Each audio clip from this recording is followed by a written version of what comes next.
প্রায় 3 বছর হতে চলল তুমুল যুদ্ধ চলছে রাশিয়া ও ইউক্রেনের।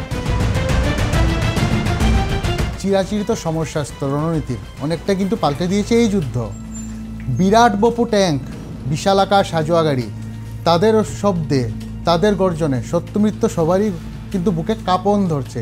তবে এই যুদ্ধের রীতিনীতি এবং গতিপথ পাল্টে দিতে পারে একটি ক্ষুদ্র যান, যা নিয়ে এত গোপনীয়তা, যা নিয়ে এত রহস্য।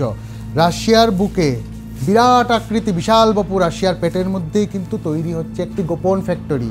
সেটি কাজও শুরু করে দিয়েছে।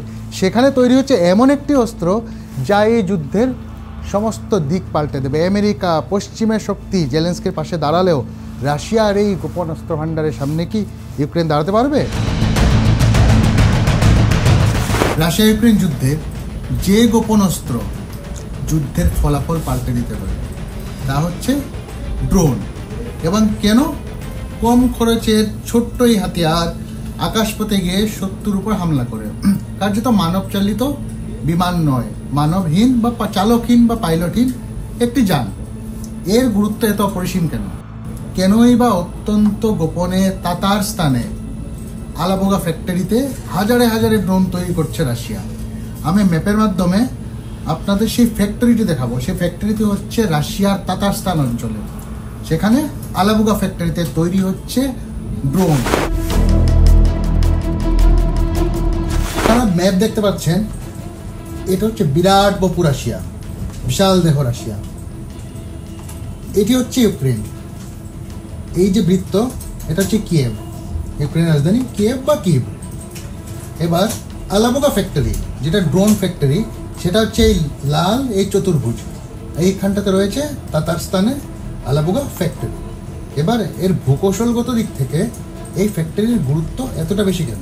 সীমান্ত ভাগ করে নিয়েছে রাশিয়া ইউক্রেন। এখানে লড়াই অনেকটা এই অংশে লড়াই হচ্ছে।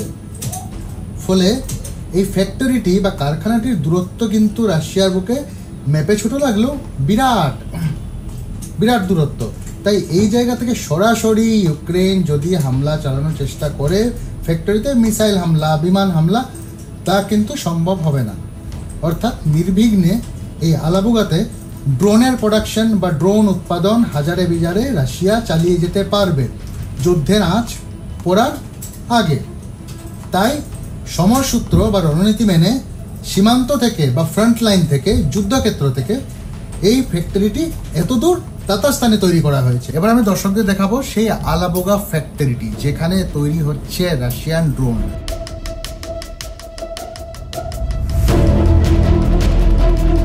আপনাদের সামনে রয়েছে আলাবোগা ফ্যাক্টরির, রাশিয়ার ড্রোন উৎপাদন কারখানা যে কেন্দ্র, সেটির ছবি।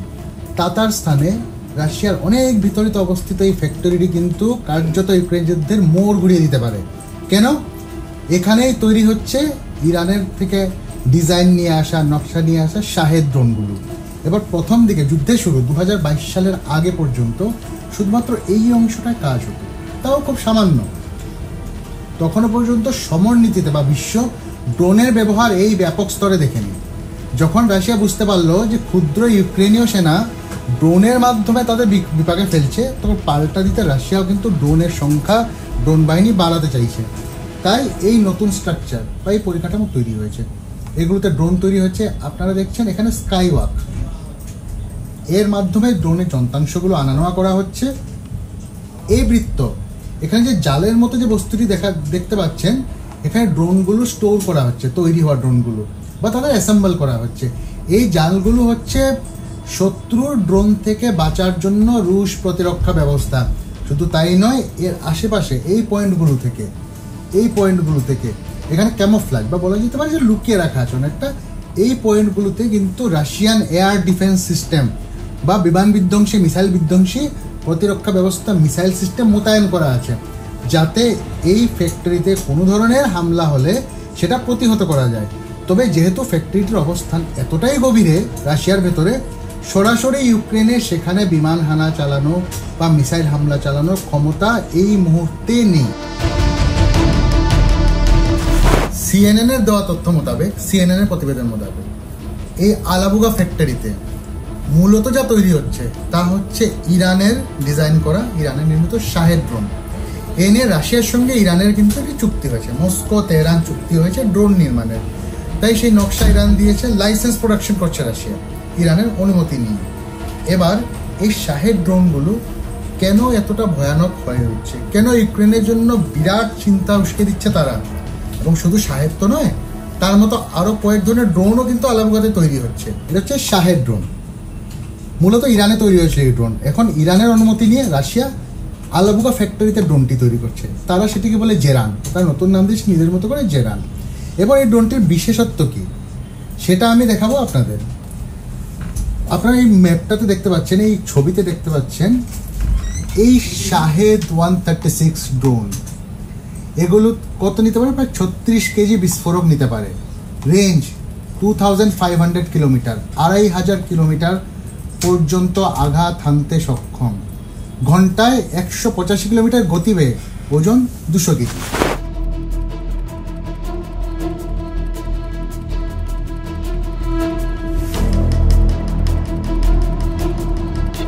Russia T-70, T-72, T-90, T-80 মতো 7 লক্ষ, 8 লক্ষ, 10 লক্ষ মার্কিন ডলার মূল্যের ট্যাঙ্কগুলো নিয়ে যুদ্ধক্ষেত্রে নেমেছিল।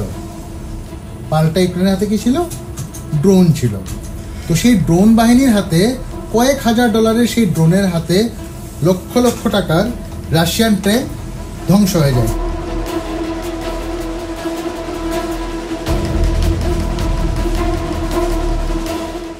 T-70 ট্যাঙ্ক, রুশ ট্যাঙ্ক, একটি ইউক্রেন থেকে, এটা দেখলে বোঝা যাবে যে বোমা ফেলা হচ্ছে। পরবর্তী ছবিতে যদি আমি যাই, ট্যাঙ্কের উপরে এটাকে বলে হ্যাচেট বা হ্যাচ বলে, এদিক দিয়ে চালক গানার কমান্ডার ট্যাঙ্কে প্রবেশ করে। আর এটি হচ্ছে ট্যাঙ্কের দুর্বলতম জায়গা। ফলে মাঝ আকাশ থেকে এখানেই সামান্য খরচে ড্রোন থেকে বোম ফেলে লক্ষ লক্ষ মার্কিন ডলারের ট্যাঙ্ক অকেজে করে দেওয়া যায়।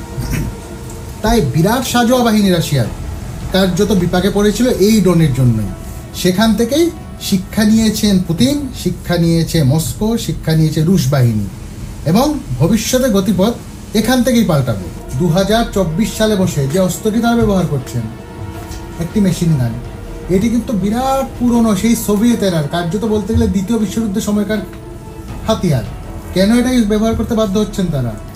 কারণ কি আমেরিকা অস্ত্র দিক, পশ্চিমে দেশগুলো অস্ত্র দিক, কমে কমে সেই পরিমাণ কমে আসছে, এবং ইউক্রেনের নিজস্ব অস্ত্র ভাণ্ডার, নিজস্ব রসদ, টাকা পয়সার ভাড়ার সবেতেই টান পড়ছে। তাই তারা স্টোরে রাখা সেই সোভিয়েতেরা বা সোভিয়েত জমানার সেই পুরনো হাতিয়ারেই কিন্তু রাশিয়ার অত্যাধুনিক ড্রোন বাহিনীর মোকাবেলায় নামাচ্ছে। ফলে যুদ্ধের গতি প্রকৃতি যে কতটা রাশিয়ার পক্ষে এই মুহূর্তে, একা রাশিয়ার এই আলাবুগা ফ্যাক্টরির তৈরি হাজার হাজার ড্রোন যে যুদ্ধের গতিপথ পাল্টে দিয়ে জেলেন্সকিকে চরম বিপাকে ফেলতে পারে, এই ছবিটা কিন্তু সেই গল্পই যেন বলছে। মানুষ যুদ্ধ বলতে কি বোঝে? দু দেশের সেনা বা দুটো লোক, গুলি, বোমা, বারুদ, বিস্ফোরণ, শুধু ওইটুকুই। কিন্তু যুদ্ধ মানে তা নয়। যুদ্ধ মানে শুধু সৈন্য এবং সরঞ্জাম নয়। যুদ্ধ মানে হচ্ছে অর্থনীতি, যুদ্ধ মানে হচ্ছে সমাজ।